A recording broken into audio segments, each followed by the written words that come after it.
Welcome back ವೀಕ್ಷಕರೇ. ಇಲ್ಲಿಯವರೆಗೂ ಕೂಡ ಮೂಡ ಕೇಸ್ನಲ್ಲಿ ದಾಖಲೆಗಳನ್ನು ತಿರ್ಚಿದ್ದಾಗಿರ್ಬೋದು ಅಥವಾ ದಾಖಲೆಗಳನ್ನು ಶಿಫ್ಟ್ ಮಾಡಿದಾಗಿರ್ಬೋದು, ಜೊತೆಗೆ ಯಾರಿಗೆ ದಾನದ ರೂಪದಲ್ಲಿ ಕೊಟ್ಟಿದ್ರು ಎಲ್ಲ ಸುದ್ದಿಗಳನ್ನು ನೋಡಿದ್ರಿ. ಆದರೆ ಈಗ ಈ ಮೂಡ ಕೇಸ್ನಲ್ಲಿ ಇಲ್ಲಿಯವರೆಗಿನ ದೊಡ್ಡ ಟ್ವಿಸ್ಟ್ ಈಗ ಸಿಕ್ಕಿದೆ. ಸಿದ್ದರಾಮಯ್ಯ ಅವರ ವಿರುದ್ಧ ನಿವೇಶನ ಪ್ರಕರಣದಲ್ಲಿ ಈಗ ಟ್ವಿಸ್ಟ್ ಸಿಕ್ಕಿದ್ದು, ಕೆಸರೆ ಗ್ರಾಮದ ಜಮೀನು ಸಂಬಂಧ ದಾವೆ ಹೂಡಲಾಗಿತ್ತಲ್ಲ, ಜಮೀನು ಮಾಲೀಕ ಮೈಲಾರಯ್ಯ ಮಗಳಿಂದ ಈಗ ದಾವೆ ಹೂಡಲಾಗಿದೆ. ಸಿದ್ದರಾಮಯ್ಯ ತಮ್ಮ ಜಮೀನು ಅಂತ ಹೇಳ್ತಿರುವಂಥ ಜಮೀನು ಇದೆಯಲ್ಲ, ದೇವರಾಜ್ ಕೊಟ್ಟಿರೋದು ಅಂತ ಮೈಸೂರು ಕೋರ್ಟ್ನಲ್ಲಿ ದಾವೆ ಹೂಡಿರುವಂಥ ಜಮುನಾ ಮೈಲಾರಯ್ಯ ಅಂದರೆ ದೇವರಾಜ್ ಅವರ ಅಣ್ಣ, ಮೈಲಾರಯ್ಯ ಅವರ ಪುತ್ರಿ ಈಗ ದಾವೆ ಹೂಡಿದ್ದಾರೆ. ಮೂಡ ಪ್ರಕರಣದಲ್ಲಿ A4 ಆಗಿರುವಂಥ ದೇವರಾಜ್, ಮಲ್ಲಿಕಾರ್ಜುನ್ ಸ್ವಾಮಿಗೆ ದೇವರಾಜು ಜಾಗವನ್ನ ಮಾರಾಟ ಮಾಡಿರ್ತಾರೆ. ಆ ಜಾಗವನ್ನ ಮಲ್ಲಿಕಾರ್ಜುನ್ ಸ್ವಾಮಿಯವರು ದಾನವಾಗಿ ಕೊಟ್ಟಿರ್ತಾರೆ, ಗಿಫ್ಟ್ ಡೀಡಾಗಿ ಕೊಟ್ಟಿರ್ತಾರೆ ಪಾರ್ವತಿ ಅವರಿಗೆ. ಅದರ ಬದಲಾಗಿ ಇವರು ಇಲ್ಲಿ ಕೆಸರೆ ಗ್ರಾಮದಲ್ಲಿ ಏನು ಜಾಗ ಇತ್ತು ಅದರ ಬದಲಾಗಿ ಇಲ್ಲಿ ವಿಜಯನಗರದಲ್ಲಿ ಜಾಗವನ್ನು ಪಡೆದುಕೊಂಡಿರ್ತಾರೆ. 14 ಸೈಟ್ಗಳು ವಾಪಸ್ ಆಗಿರುತ್ತೆ. ಎಲ್ಲರೂ ಕೂಡ ಇಷ್ಟೇ ಗೊತ್ತಿದೆ. ಆದರೆ ಈಗ ಈ ದೇವರಾಜ್ ಅವರ ಅಣ್ಣ ಮೈಲಾರಯ್ಯ ಇದ್ದಾರಲ್ಲ, ಅವರ ಪುತ್ರಿಗೆ ದಾವೆ ಹೂಡಿದ್ದಾರೆ. ಇಲ್ಲಿ ಪರಿಹಾರವನ್ನ ಕೇಳಿದ್ದಾರಂತೆ, ಕೊಟ್ಟಿಲ್ಲ. ನಮ್ಮ ಚಿಕ್ಕಪ್ಪ ದೇವರಾಜು ಮೋಸದಿಂದ ಭೂಮಿ ಮಾರಾಟ ಮಾಡಿದ್ದಾರೆ, ಖಾತೆ ಮಾಡಿಸ್ತೀನಿ ಅಂತ ಹೇಳಿ ಸಹಿ ಹಾಕಿಸ್ಕೊಂಡ್ರು ಅಂತೇಳಿ ರಿಪಬ್ಲಿಕ್ ಕನ್ನಡಕ್ಕೆ ಜಮುನಾ ಸಹೋದರ ಹೇಳಿಕೆಯನ್ನ ಕೊಟ್ಟಿದ್ದಾರೆ. ನನ್ನ ಹಾಗೂ ತಾಯಿ ಬಳಿ ದೇವರಾಜು ಸಹಿಯನ್ನ ಪಡೆದುಕೊಂಡ್ರು, ಭೂಮಿ ಮಾರಾಟ ಮಾಡಿದ್ರು, ಇಲ್ಲಿವರೆಗೂ ಪರಿಹಾರ ಕೊಟ್ಟಿಲ್ಲ. ಇಷ್ಟೇ ಅಲ್ಲ, ವಂಶವೃಕ್ಷದಲ್ಲಿ ಸಿಎಂ ಪತ್ನಿ ಪಾರ್ವತಿ ಅವರಿಗೆ ಸಂಕಷ್ಟದ ಮೇಲೆ ಸಂಕಷ್ಟ ಎದುರಾಗ್ತಾ ಇದೆ. ಅವರಿಗೆ ದಾನವಾಗಿ ಬಂದಂತಹ ಭೂಮಿ ಮೇಲೆ ಈಗ ಮತ್ತೊಂದು ದೂರು ಕೇಸೆಲ್ಲ ದಾಖಲು ಮಾಡಿದ್ದಾರೆ. ಭೂಮಿಯ ಮೂಲ ಮಾಲೀಕರಲ್ಲಿದ್ದರು ಅವರ ಮೈಲಾರಯ್ಯವರ ಮಗಳು ಜಮುನಾ ಅವರಿಗೆ ಕೇಸೆಲ್ಲ ದಾಖಲು ಮಾಡಿದ್ದಾರೆ. ಇದೆಲ್ಲದರ ಬಗ್ಗೆ ಮಾತಾಡೋದಕ್ಕೆ ನಮ್ಮ ಜೊತೆಗೆ ಮೈಲಾರಯ್ಯವರ ಮಗ ಮಂಜುನಾಥ್ ಅವರು. ಲೋಕಸಭೆಯ ಕಲಾಪ ಈಗ ಆರಂಭ ಆಗಿತ್ತು. ಆದರೆ ಆರಂಭ ಆಗಿ ಕೆಲವೇ ನಿಮಿಷಗಳಲ್ಲಿ ಮಧ್ಯಾಹ್ನಕ್ಕೆ ಮುಂದೂಡಿಕೆ ಆಗಿದೆ, ಅಂದರೆ 12 ಗಂಟೆಗೆ ಮುಂದೂಡಿಕೆ ಆಗಿದೆ. ಲೋಕಸಭೆಯ ಕಲಾಪ ಮಧ್ಯಾಹ್ನ 12ಕ್ಕೆ ಮುಂದೂಡಿಕೆ ಆಗಿದ್ದು, ಅಲ್ಲಿ ವಿಪಕ್ಷಗಳ ಗದ್ದಲ ಶುರುವಾಗ್ತಾ ಇದ್ದಂತೆ ಸ್ಪೀಕರ್ ಈ ನಿರ್ಧಾರಕ್ಕೆ ಬಂದಿದ್ದಾರೆ, ಕಲಾಪವನ್ನು ನಡೆಸಲು ಅವಕಾಶವನ್ನು ಕೊಡದಂಥ ವಿಪಕ್ಷಗಳು. ಹಾಗಾಗಿ ಮಧ್ಯಾಹ್ನ 12 ಗಂಟೆಗೆ ಕಲಾಪವನ್ನು ಮುಂದೂಡಲಾಗಿದೆ. ಸಂಬಲ್ ಮಣಿಪುರ ಗಲಭೆ ವಿಚಾರದಲ್ಲಿ ಗದ್ದಲ ಸೃಷ್ಟಿಯಾಗಿತ್ತು.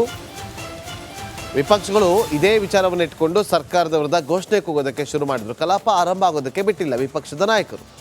ಹಾಗಾಗಿ ಕಲಾಪವನ್ನು 12 ಗಂಟೆಗೆ ಮುಂದೂಡಿದ್ದಾರೆ.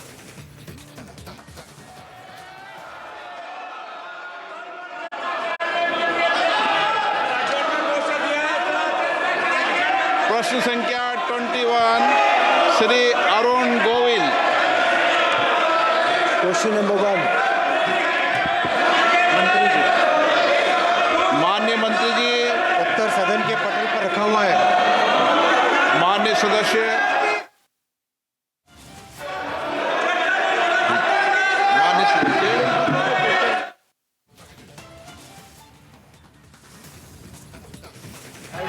इसमें हमारे नैतिक मूल्य और संस्कारों को बहुत गहरी चोट पहुँचाई है। OTT प्लेटफॉर्म पर जो दिखाया जा रहा है बहुत अश्लील है, परिवार में साथ बैठकर देख नहीं सकते, इससे हमारे नैतिक मूल्यों को ह्रास हुआ है। क्या सूचना प्रसारण मंत्री ये बताने की कृपा करेंगे?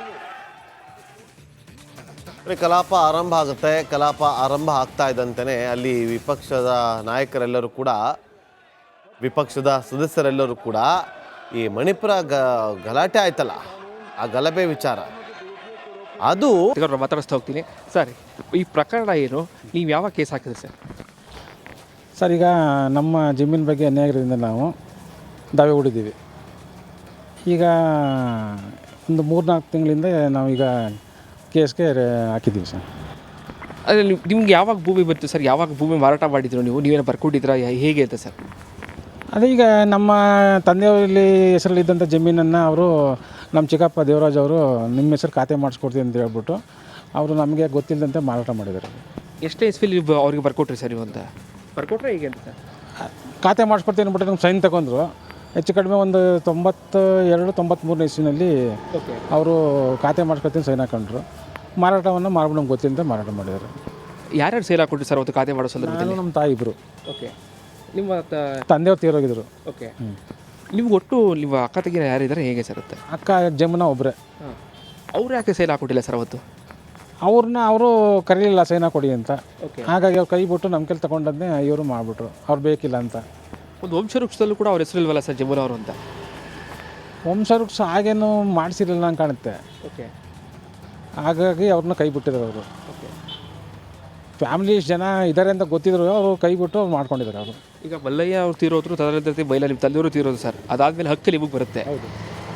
ಇದೆಲ್ಲ ನೀವು ಯಾವಾಗ ಮಾಡಿಕೊಟ್ಟೆ ದೇವರಾಜ್ ಅವ್ರಿಗೆ ಅಂತ ಸರ್? ನಾವು ಏನು ಮಾಡಿಕೊಟ್ಟಿಲ್ಲ ಅವ್ರಿಗೆ, ಆದರೆ ಖಾತೆ ನಮ್ಮ ಹೆಸರು ಮಾಡಿಸ್ಕೊಡ್ತೀನಿ, ನಮ್ಮ ಜಮೀನು ಅಂತ ಹೇಳಿ ನಮ್ಮ ಚಿಕ್ಕಪ್ಪ ಅವರು ನಮ್ಮ ಕೈ ಸೈನ್ ತಗೊಂಡ್ರು. ಓಕೆ. ನನ್ನ ಹೆಸರು ನಮ್ಮ ತಾಯಿ ಕೈಲಿ. ಅದಾದ ನಂತರ ಅವರು ನಮ್ಮ ಹೆಸರಿಗೆ ಯಾವ ಖಾತೆನೂ ಮಾಡಿಸ್ಲಿಲ್ಲ, ಏನೂ ಇಲ್ಲ. ಕೇಳಿದಾಗೆಲ್ಲನೂ ಆಯಿತು ಮಾಡಿಸ್ತೀವಿ ಅಂತ ಹೇಳ್ಬಿಟ್ಟದ್ನೇ. ಅವರು ಸ್ವಲ್ಪ ಟೈಮ್ ತಗೊಂಡು ಹಂಗೆ ಬಂದರು. ಸುಮಾರು ವರ್ಷ ಆಯಿತು, 2 ವರ್ಷ ಹಿಂಗೆ ಮಾಡ್ಕೊಬೋದು. ಅವ್ರಿಗೆ ಡಿವೈಡ್ ಆಗಿ ನಮಗೆ ಸಿಕ್ಕಿ ಒಂದು 6 ತಿಂಗಳಾಯ್ತು ಸರ್ ನಾವು ಕೇಸ್ ಹಾಕಿ. ನಮಗೆ ಜಮೀನು ನಮ್ಮ ಜಮೀನು ನಮಗೆ ಸಿಗಬೇಕು. ನಿಮ್ಮ ಜಮೀನು ನೀವು ನಿಮ್ಮ ತಂದೆ ಯಾರು? ಮೈಲಾರಯ್ಯ ಅಂತ. ನೀವೆಷ್ಟು ಜನ ಮಕ್ಕಳು ನಿಮ್ಮ ತಂದೆ? ನಾವು ನಮ್ಮ ತಮ್ಮ ಇಬ್ಬರೇ. ಮಂಜುನಾಥ್ ನೀವು ಇಬ್ಬರೇ? ಹೌದು ಸರ್, ಈ ಭೂಮಿ ನಿಮಗೆ ಸಿಗಬೇಕು ಅಂತಂದ್ರೆ ಯಾವ ಥರ ಒಂಚೂರು ಹೇಳವ? ಅದು ಮೊದಲು ಯಾರು ಹೆಂಗಾಯ್ತು ಏನಾಯ್ತು ಎಲ್ಲ ಅಂತ? ಯಾರಿಂದ ಯಾರಿಗೆ ಬಂತು? ನಮ್ಮ ತಾತನಿಂದ ನಮ್ಮ ತಂದೆಗೆ ಬಂದಿರೋದು, ತಂದೆಯಿಂದ ನಮಗೆ ಸಿಗಬೇಕು. ನಿಮ್ಮ ತಂದೆ ಜೊತೆ ಅವ್ರು ಎಷ್ಟು ಜನ? ನಾವು 3 ಜನ. ಅವರು ಹೌದು. 3 ಜನ. ಹಾಂ. ಸೊ ಅವ್ರು 3 ಜನಕ್ಕೆ ಹೋಗ್ಬೇಕಲ್ಲ, ನಿಮ್ಮ ಒಬ್ಬರಿಗೆ ನಿಮ್ಮ ತಂದೆಗೆ ಮಾತಾಡ್ತಾರೆ ಅಂದರೆ ಅವ್ರಿಗೆ ಪಂಚಮಸಾಲಿ ಸಮಾಜದ 2A ಮೀಸಲಾತಿ ಹೋರಾಟಗಾರರ ನಡುವ ಬಿರುಕು ಬಿಟ್ಟೈತಂತ ನೋಡ್ರಿ. ಇಲ್ಲಿ ಸಮಾಜದ ಮುಖಂಡರ ಮಿಸ್ಗೈಡ್ ಮಾಡಕತ್ತಾರಂತ ಪಂಚಮಸಾಲಿ ಸಮಾಜ ಶಾಸಕರು ಸಚಿವರ ಮ್ಯಾಗ ಕೂಡಲ ಸಂಗಮದ ಶ್ರೀಗಳು ಬೇಸರ ಮಾಡ್ಕೊಂಡಾರ. ಸಚಿವೆ ಲಕ್ಷ್ಮೀ ಹೆಬ್ಬಾಳ್ಕರ್, ವಿನಯ್ ಕುಲಕರ್ಣಿ, ವಿಜಯಾನಂದ ಕಾಶ್ಯಪ್ನವರು ಮೊದಲಂಗ ಇಲ್ಲಂತ. ಈಗ ಪಂಚಮಸಾಲಿ ಶ್ರೀಗಳನ್ನ ಹೊರಗಿಟ್ಟು ಪಂಚಮಸಾಲಿ ರಾಷ್ಟ್ರೀಯ ಕಾರ್ಯಕಾರಿಣಿ ಸಭೆ ನಡೆಸಕ ಹೊಂಟಾರಂತ. ಶಾಸಕ ವಿಜಯಾನಂದ ಕಾಶ್ಯಪ್ನವ್ರ ನೇತೃತ್ವದಾಗ ಈ ರಾಷ್ಟ್ರೀಯ ಕಾರ್ಯಕಾರಿಣಿ ನಡೆಯಾಕತ್ತೈತಂತ. ಹಾಗಾಗಿ ಶ್ರೀಗಳು ಅಸಮಾಧಾನ ವ್ಯಕ್ತಪಡಿಸ್ಯಾರಂತ ನೋಡ್ರಿ.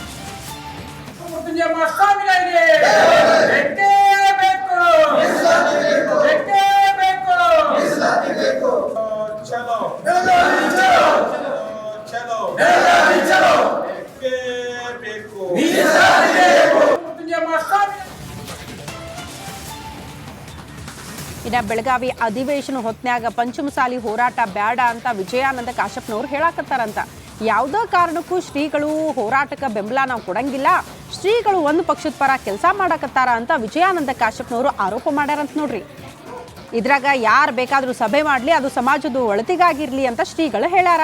ಡಿಸೆಂಬರ್ 1ರಂದು ಬೆಳಗಾವಿಯೊಳಗ ಪಂಚಮಸಾಲಿ ಸಮುದಾಯದ ಶಾಸಕರು ಸಚಿವರು ಸಭೆ ಕರೆದಾರಂತ. ಈಗಾಗಲೇ 1 ರೌಂಡ್ ಮೀಟಿಂಗ್ ಮಾಡ್ಯಾರಂತ ಸ್ವಾಮೀಜಿಗಳು. ಏನಾರ ಆಗಲಿ ಹೋರಾಟ ಮಾತ್ರ ನಾವು ಬಿಡಂಗಿಲ್ಲ ಅಂತ ಶ್ರೀಗಳು